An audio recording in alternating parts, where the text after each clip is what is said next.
What we'll be talking today is important both from a personal perspective and a legal perspective. So initially when CMR called me, I said, hey, I'm a management professor, how would I suit law? But then after I got to know that this is a topic, and I love the topic, for two reasons. I'm the chairperson for POSH in Chanakya University, and I myself have had a 25-year-long journey and facing a lot of these impediments while I grew up the career ladder. And I've seen many of the stories of very bright young women who face this issue while they are looking out for their careers in different industries. Right? And I'm very happy to be here also because I think my interaction with CMR University dates back to my first year of this, my teaching profession, because I was lucky to meet Mrs. Sabita Ramurthy ji and the team when they were just beginning their ideation in Hennur campus. So it's very happy to be here. I thank the dean and the faculty members to have given me an opportunity to share some thoughts of mine today. So today I'm going to be talking about the title that I gave was Women in Workforce and the Glass Ceiling. Most of you do understand the concept of Sanskrit if I use one word now. So there is a concept which we very predominantly, especially when the boys are not studying well, or when the senior family members in your house, especially men, don't find good jobs soon, there is somebody in the family who says, hey, Udyogam Purusha Lakshanam. Yeah. Somewhere back there, people felt that society had already divided the role of a woman, that men were supposed to work, men were supposed to have meaningful engagement outside the house, and women were meant to be at home, to take care of the family. There's nothing wrong about it. But look at the foundations that we laid way back.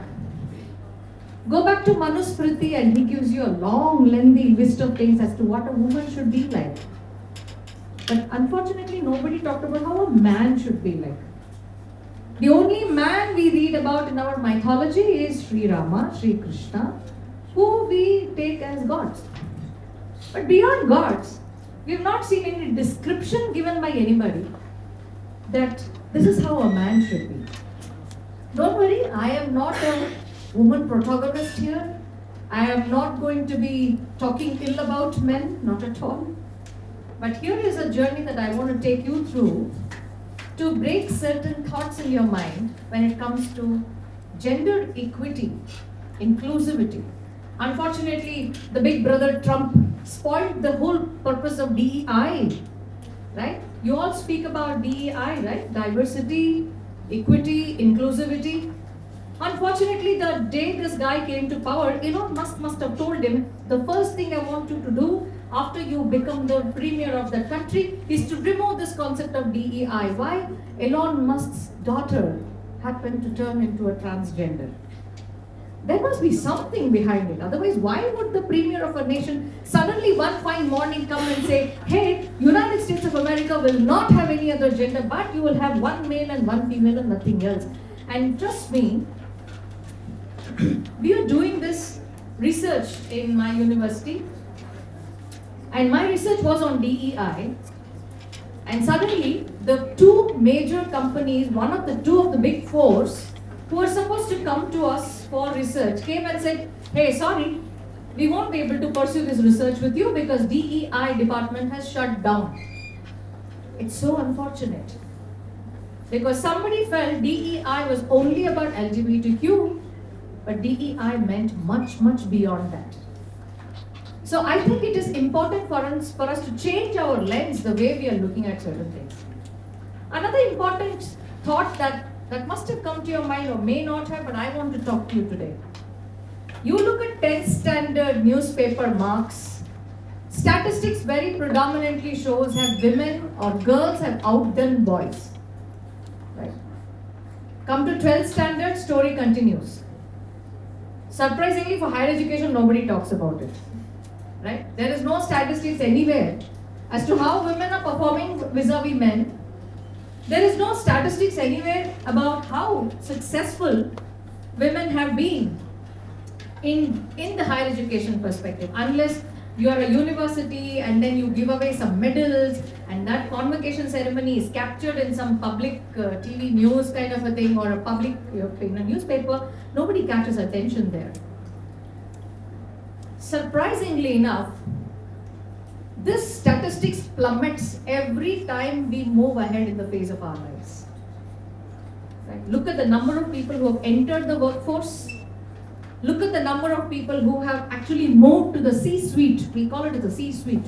The board of management, the board of directors, the top leadership.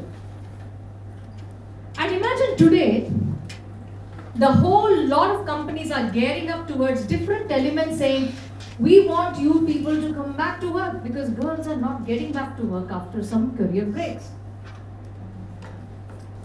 And generally, women have this thought process. I mean, I've always seen girls. The girls are generally very shy when we try and tell them that, hey, you did a brilliant job. For some reason, any of these, majority of the girls that I have come across, especially suppose we've given them some event and these girls have done fantastically well, and you go back and tell them that, hey, you did a fantastic job, the girls are somehow not willing to accept that. You know, there is some self-doubt that comes in somewhere. Is that the reason why we are talking about this today? Is a big question. This is something that you need to take back. And I'm very happy the next session today is posh, because this and posh has some relativity. Right? So let me take you through. How many of you have heard the word hippity? There was that millennial Gen Z kind of words, yeah? Bro, macha. Right? Very similar to that as the word called hippity. Can anybody raise your hand and say, what's your thought on this? Have you heard of this word somewhere? And this is not an old word. Huh? And imagine the Oxford Dictionary has been buzzing their heads, because every year this Gen Z decides to push in some new words and they have to imbibe that into their Oxford Dictionary, because these are going to be the new words of English. Right? Any thoughts? What's hippity? I think the figure on that says it all. If a lady says something. I don't know how many of you have faced this at home. Our gender bias starts at home actually. Right? Especially when you have one big brother who's seemingly gotten a little more marks than you. And then when you start saying something, especially when women start talking about technology, women start talking about automobiles, women start talking about rocket science, somehow there is a doubt. And even if you go tell them, hey, this version of Apple is not so good, don't spend your money, there's a high chance that somebody will go back to the man for a reaffirmation, saying that, hey, is this true? But when the man says that, surprisingly we take it in its face value. Right? So as I said again, I want to reiterate with you, I'm not against men. I'm only trying to look into the factor that all of these young women out here are going to be leading or getting into this career ladders very soon. And I see this happening quite often. And the question is, how do we overcome this?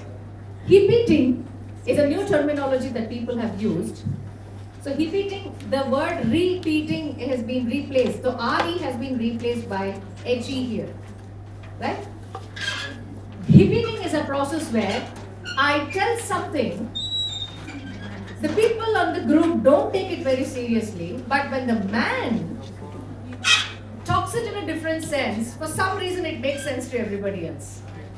And that's the concept of repeating, which is again a little gender bias that you will see. So let's come to what's a glass ceiling then. There is no glass above us. There's absolutely nothing above us. The same sky that protects you protects me also.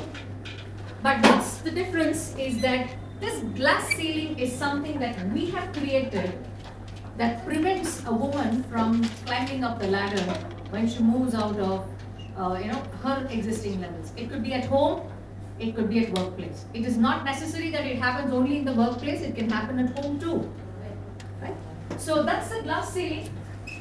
Sheryl Sandberg said, glass ceiling is not made out of glass, it is made out of our perceptions. We perceive that a woman can't go beyond a particular level when it comes to achievements.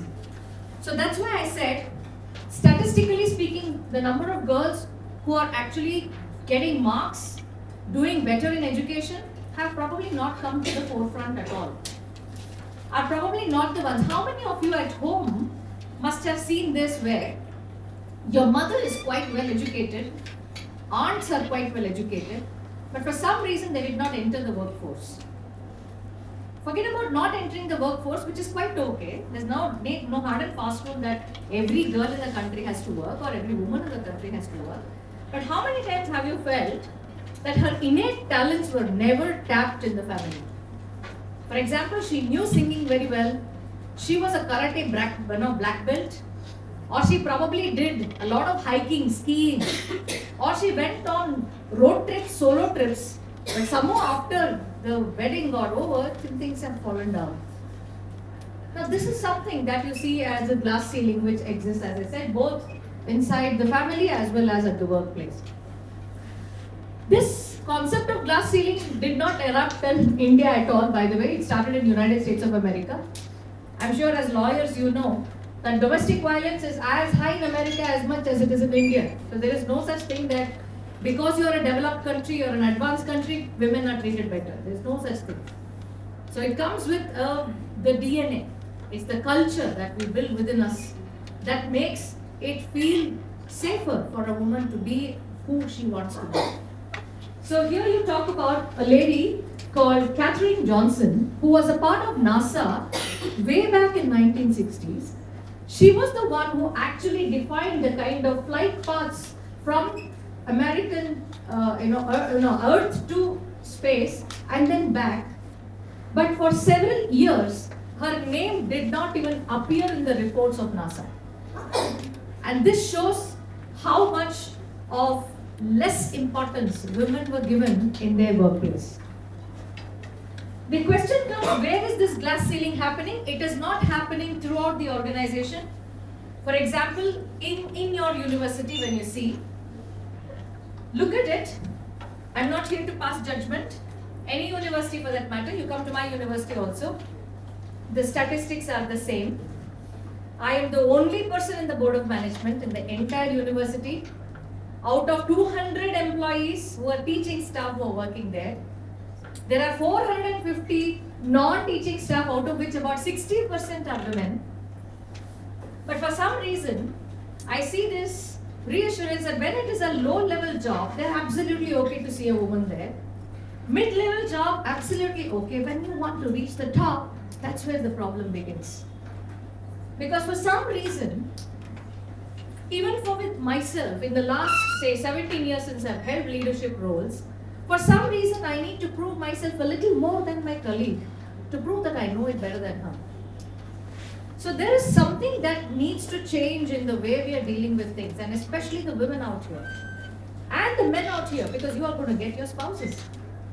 Your better halves are going to be with you. Right? Don't make that bitter. Right? Keep it better. When it is better, then you need to understand there's an equal space given to everybody in this world. So it's not about the skill, because there is a problem. It's a systemic bias that we see. Some of the workplace challenges that you will see is, number one, is your gender bias and stereotype. This is the most common problem that you see. You see career progression hindrance. Especially because, for example, many a times I have seen, my daughter's a lawyer too. I used to see her coming back home at about 12:45 in the midnight. She used to work with one of the tier 1 law firms.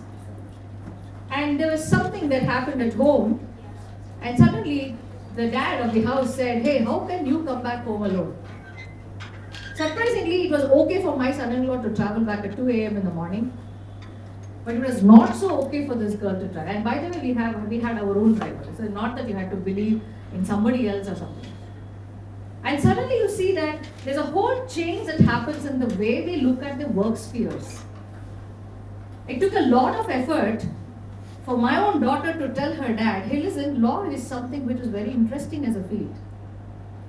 Because to a large extent, the moment I ask a couple of you, what do you want to do after you complete? What spheres of law are you planning to take up? I don't know how many of you will actually raise your hands and say litigation. I don't know how many of you will raise your hands and say, I'm going to do criminal law. Right? For some reason, there are certain spheres which tend to be very akin to a man, and there are some spheres which are okay to have a woman there. I really do not know how many of you. Right? No, men are fine. Men are okay everywhere. Right?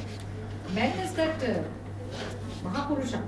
Can go anywhere. No problem. Right? And then we have lack of diversity and inclusion. As I said, in my own university, as much as we talk about a university which is held by academics, proposed by academia, leaders from the industry, leaders from this, there is still a very small, minute population of women who are right on there on the top. It takes a lot of effort. So there is a lot of underrepresentation in leadership. You go back to your own top law legal firms and figure out how many women leaders are there.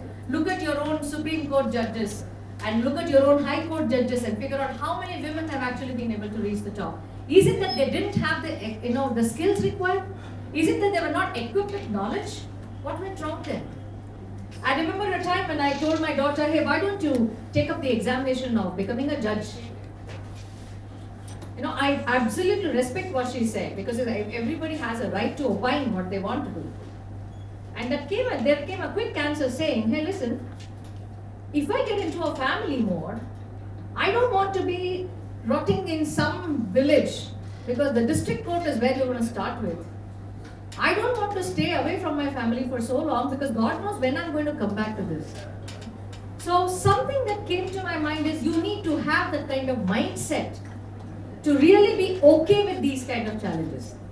Because internally, if you believe that, no, this is not what I'm meant to do, this is not what I'm meant to be, then there is something that you're missing out in life. Right?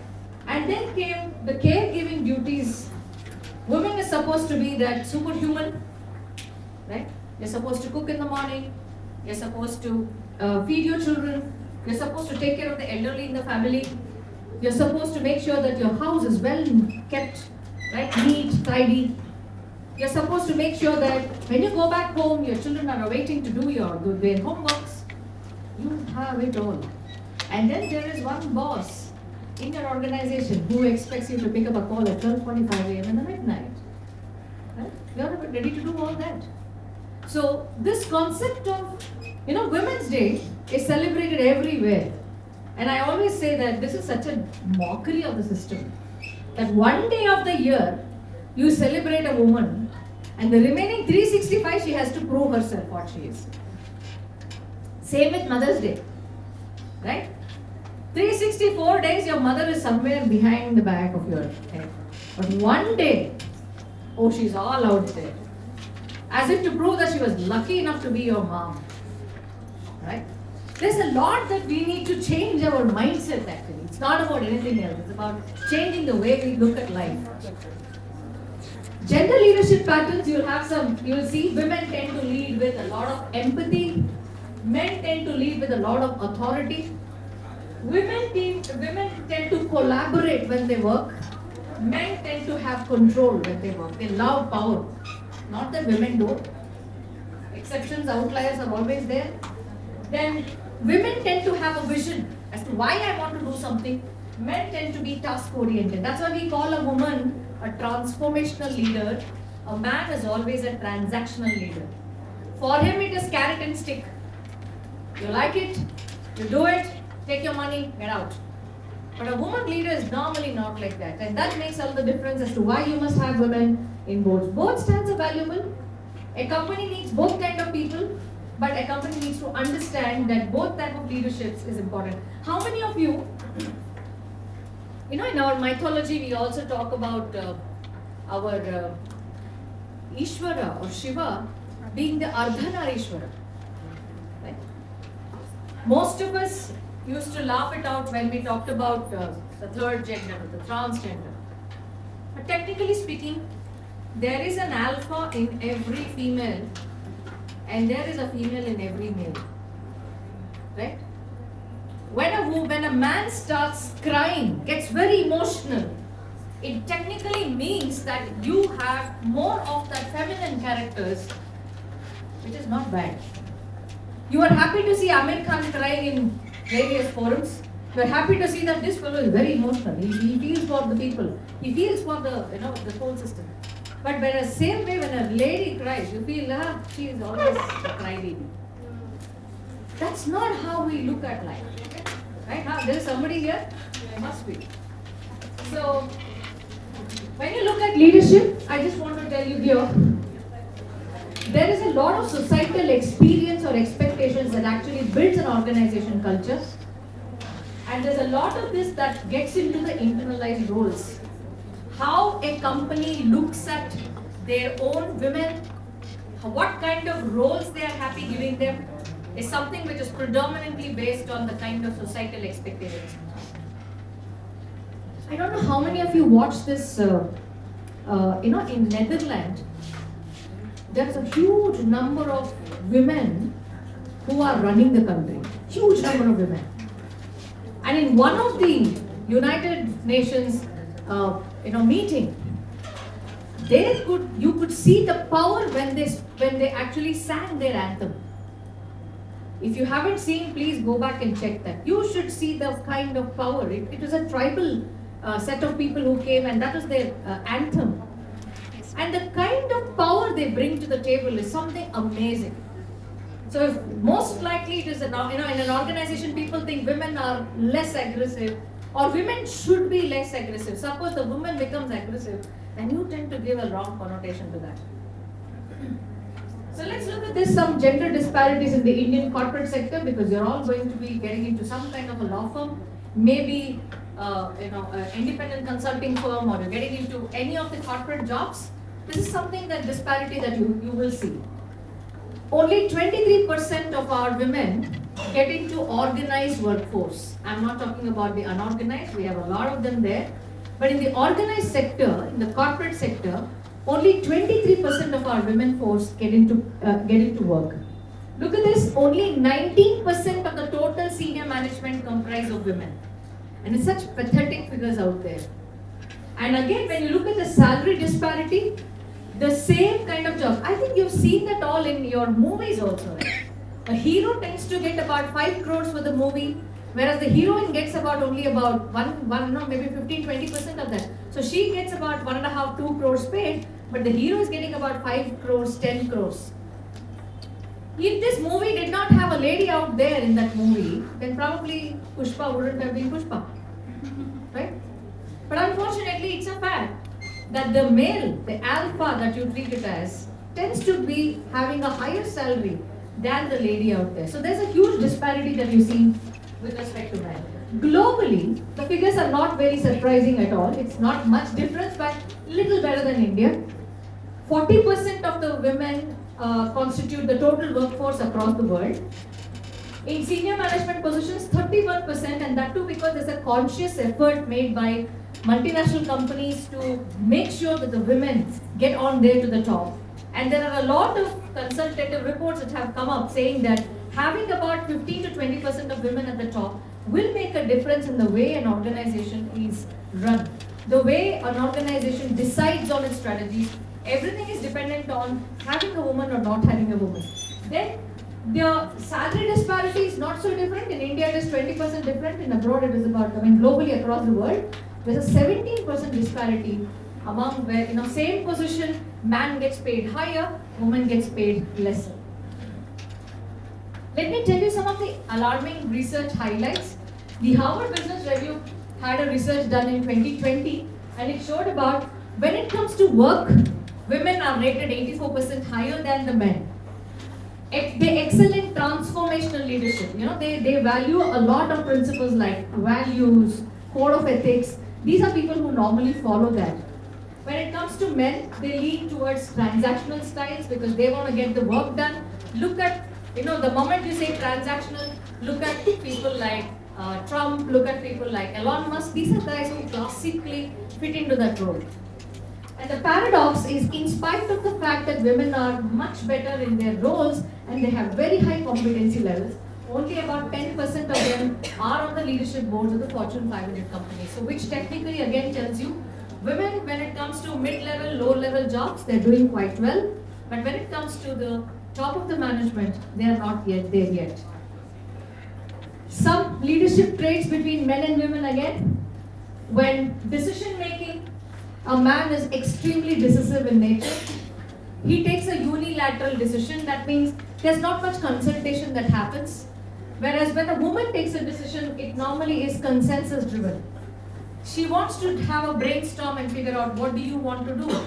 What is your idea? And then she picks up a consensus and says, let's take this decision. Coming to the risk orientation, a man is normally short-term focused because you want to get that job done, whereas a woman has a little long-term in focus. Coming to conflict resolution, I'm sure all of you are studying a course on arbitration. So you will probably know the meaning and importance of conflict resolution. So when it comes to conflict resolution, the masculine is a very confrontational guy. He will say do or die, right? Whereas a feminine is always a mediative in nature. That means she tries to negotiate and make sure that both the parties come into some consensus. This is not visible on the screen, sorry, so I'll share this. I think this is when we started breaking the glass ceiling in our country. A couple of days back, you did a wow factor when two very capable, competent women spoke about Operation Sindoor in your television screens. Do you know this was the first lady who had to fight it out herself in the Supreme Court before she got that top position in the country? The question comes, why should you fight it out? Why can't it be coming to you because you deserve it, right? So the moment she came to the media and spoke about Operation Sindoor, talk about the military strategy that India had, the Supreme Court guy who had gone through this process said, yeah, today I'm very proud of the fact that we took the right decision, right? So somewhere we are trying to break that glass ceiling. Success stories of many people here.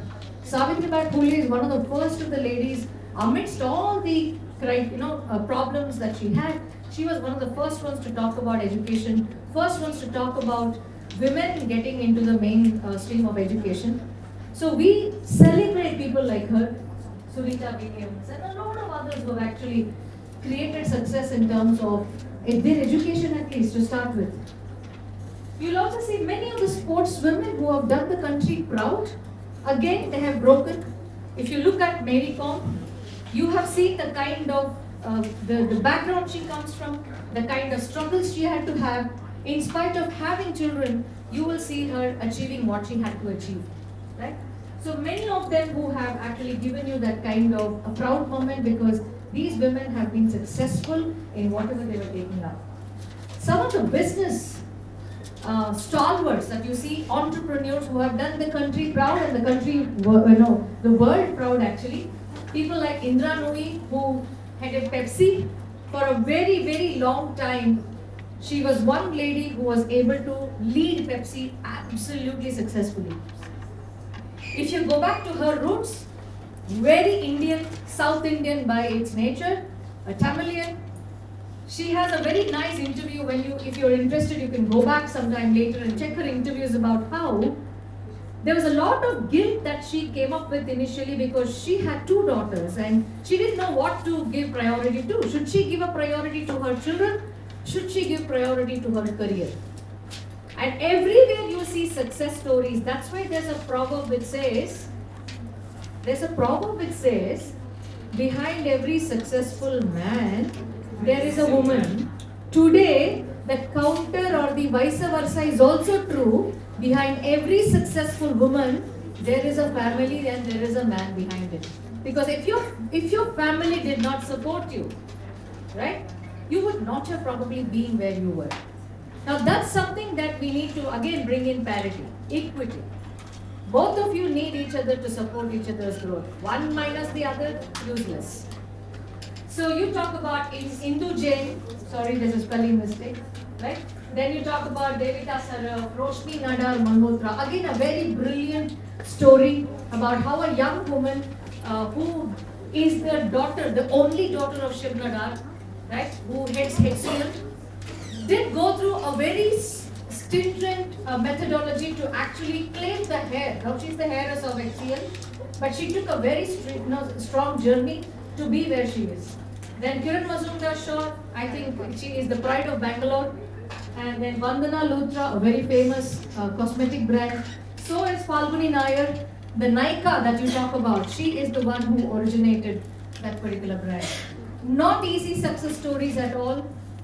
Not easy for a woman to become an entrepreneur. Not easy for a woman, especially like Kiran Mazumdar-Shaw, to fight out in an all-male world, but they could do it.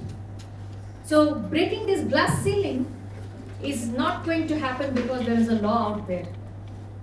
Breaking this glass ceiling will not happen because there are men ready to provide you this particular space there.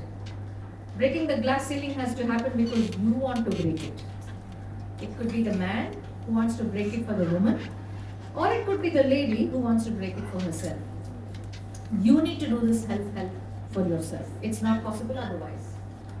What's the role of organization culture? Does an organization play a role in you providing this kind of a breaking the glass ceiling? Yes. Look at this. If a man is very assertive, very strong, uses very strong words, he is considered to be a very strong leader. Whereas when a lady uses the same kind of language, she's treated as very aggressive. So when a man uses all the terrible words, it's okay. But when a woman uses it, it's not okay at all. I remember a movie, Mardani, right? In which one of the posters of Rani Mukherjee was banned because of a particular, showcasing of a particular, sometimes our body language speaks a lot. But in many movies I have seen the similar thing being done by women. And for some reason, our CPFC did not come up and say, hey, no, this scene should be banned. Right? Now, there is a lot that we need to grow up as a society, and that's precisely why we say, and today we talk about something called the role congruity role, now a theory. Now, this theory says, generally we form opinions about women in terms of two things. So, we actually have a prejudice against her. Now, what is that? We perceive women less favorably when compared to men, as potential occupants of leadership roles. So when you see that there's a vacancy in the leadership role, and when there are 5-6 contenders to that, and if there are 2 women in that, there's a possibility that you see men as better contenders than the women. That's the first judgment bias that we do. The second judgment bias that we do is that, as I said, a woman tends to prove herself much more than a man when it comes to telling that, hey, listen, I'm as equal as you are. Right? And that's the theory that I talked about. So the perception and practice, there's 2 times likely that women are mistaken for junior staff. So even if you are the CEO and people watch you, there's a tendency for them to consider you as somebody in the mid or low level. Second, empathetic women are sidelined during crisis, whereas during crisis all you need is empathy. For example, look at what happened in COVID-19. Countries that showed empathy towards their own fellow men had less number of deaths. Countries that showed less empathy towards their citizens had very high number of deaths. So during crisis, empathy is what you need, but unfortunately women are sidelined during such times. Assertive men are very highly rewarded, saying, yeah, this is the guy we wanted. But when it comes to women being assertive, they are not treated well and they are treated as bossy. It's not anecdotal at all, it's systemic. There's a problem from the bottom at the grassroots level, and this is why we are talking about this topic today at all. This is something that you all will face in a couple of years from now. And it finds it very difficult to go back to tell your employer, why did you have a break? Right? For some reason, I've hardly seen a man getting transferred because the woman is working elsewhere. It is normally the woman who gets transferred because the man is working somewhere. So you took up a job, you got married, both of you were in Bangalore. After some time, your spouse moves to Delhi, and for some reason, it is treated as okay for the man to move away to Delhi, but the woman has to resign, or if she's lucky enough, she'll find a job in Delhi.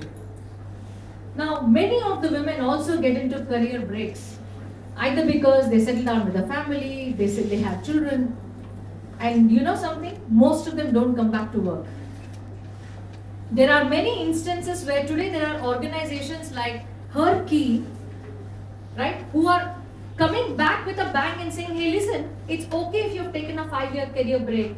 I'm here to help you, train you, and put you back to that company. But for some reason, when a woman gets back to that company after 3 to 5 years break, she's never given the same kind of positions. And even if she got that position, she's never treated as competent enough because she lost out on 5 years of her life. Now, when they go for interviews also, this is something which I commonly see, that when a woman has a break in her career, 3 to 5 years, the employer keeps wondering, why did you take a break? You should have come back. And it is time and again, it is a woman who is going to prove to the world that, hey, listen, my family is as important as my job, and therefore I took a break. So there's a lot that does not get into your resume at all. And by the way, in those 3 to 5 years, nobody could have done better than you. You managed everything single-handedly. But unfortunately, none of that go into that resume of yours. And this is an apathy throughout the world. It's not just Indian problem. It's a problem throughout the world. You're managing everything at home, but still you can't show any of this in your resume. There is something that is very interesting that most organizations are building towards. It's called gender intelligent leadership. So today, most companies are striving hard to say that let's not bother about gender, or let's try to be more equitable when it comes to leadership. So here they talk about 3 important words: recognize, respond, and recalibrate. This is an attitude building system. Many companies have come forward to make sure that women get enough space to move up. Now the question is, will these women move up or not, is a very big question. So here you talk about gender coded, you watch out for the gender coded behaviors and make sure that you don't stereotype women. Like, stereotyping is not common only to women, even for men we stereotype them. For example, whenever you will see this in Cloud9 and many organizations, especially during Valentine's Day. One color means something, the other color does not mean the same. You go to Cloud9, when a baby boy is born, for some reason it is blue. And when the baby girl is born, for some reason it is pink. I don't know why it should be pink and blue. Why can't it be any other color? Right? So which technically means, if you're a boy, you shouldn't be wearing pink. Huh? Because if you buy a lot of pink, people will say, "Arey kya girly colors wear kar rahe ho?" So this is something which is called as stereotyping. So this stereotyping is something that you need to get rid of when you get into the workplace. Respond, adjust to the context, adjust your style to the context. I remember, I'll tell you something that happened to one of my friend who was the project lead at Accenture. Now he had a lady who was about 7-8 months pregnant. And then he thought, why should this lady struggle a lot? Why can't we give her some space so that she can relax and work? His intentions were okay, not bad. But there's a trouble that come about one week later. This lady raised this issue with her top management and said, this guy is trying to sideline me. So this project lead had to prove to the management, hey, listen, I had no such intentions with her. I was only trying to give her that space. And this young lady got up and said, did I ask for it? Why did you assume that I needed space? If I needed one, I would have asked you. Absolutely assertive. And then he said, I learned my lesson. Thankfully, that problem did not get escalated. But the men out here, you better be careful about what is going on outside there. You have no clue how things are working against you. Right? My daughter, by the way, works in employment management. Employee. She's an employment lawyer. And when I hear stories, I feel sorry for the boys. I'm sincerely telling you. I've had students in my previous organization before Chanakya filing a sexual harassment case against her own classmate because she didn't like the way she was watching him. That's it. Simple. Do you know something? It got escalated to such an extent. It took us 6 months to sort that problem out. This girl was not willing to. It took us medical reports to prove that that fellow couldn't see anything that day because he didn't have contact lens. Honestly, I'm not joking. It sounds very funny today.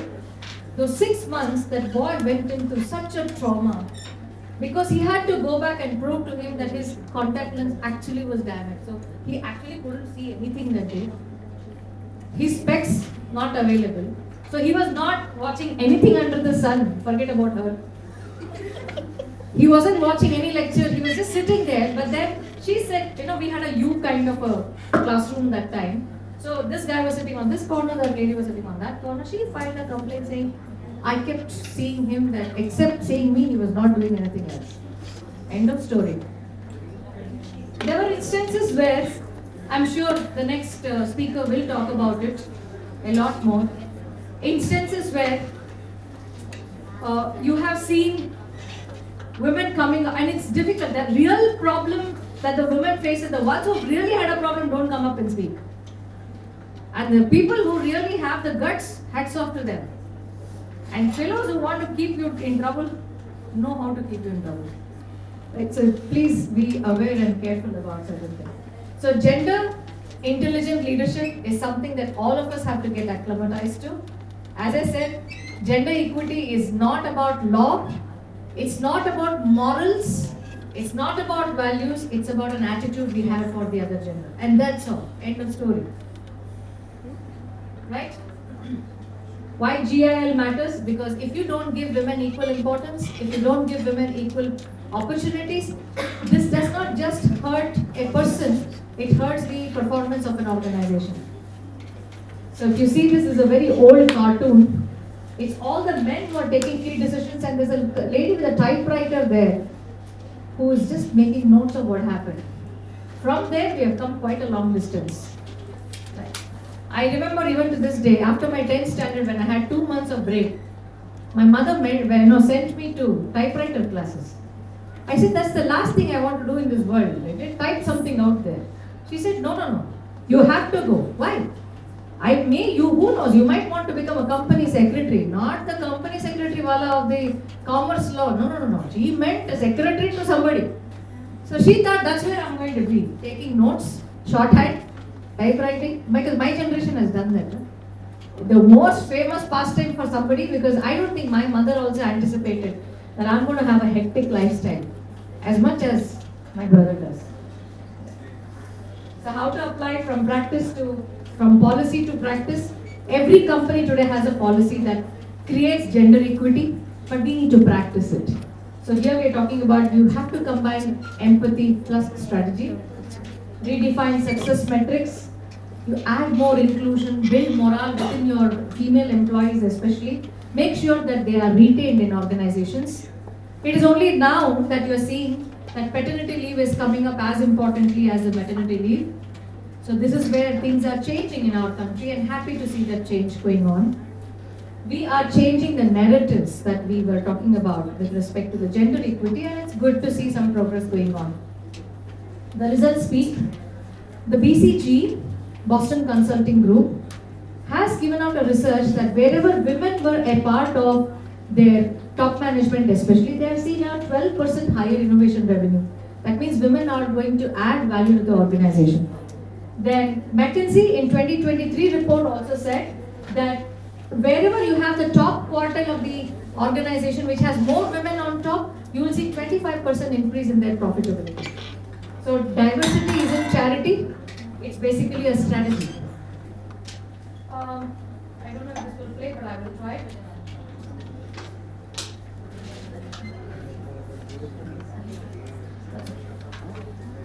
So to end it all, it's absolutely important for you as budding young graduates, not necessarily lawyers, to make sure that you look at gender equity in the right perspective. Most people, and if you see, it's very saddening to see when a woman goes out for a party, it's so difficult for her to keep pace with the man. And therefore you see them getting into different habits. It's not because she wants to drink or she wants to smoke. Because somewhere she feels that is what builds parity. And it's such a wrong notion. People do not respect you for what you do with them. People respect you because who you are and what intellectual capacity you bring to the table. It's so important for the women out here to make sure that this particular glass ceiling, as I said, can be broken only by you. Nobody else can help you. And you can. As I said, the world is moving towards a better place. The world is definitely moving towards a space where people are respected not because of who you are, but what you bring to the table. We've seen a lot of changes today from the number of women heads we have seen in the past, and it's a good growth story. I'm sure that these narratives will be changed in the years to come, and those game changers will be you.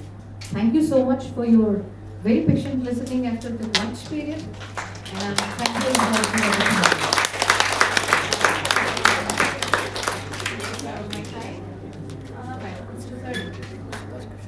So if there is any interaction that either you bring to your this classroom as to what your thoughts are or any experiences that you have faced, because no learning is one-sided. Monologues are such a boring thing in the classroom. My classrooms are never like this because unless and until they talk, I stop.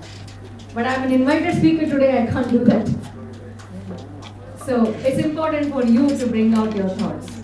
You're all lawyers, yeah, come on. Speaking is your investment, right? Yes, please.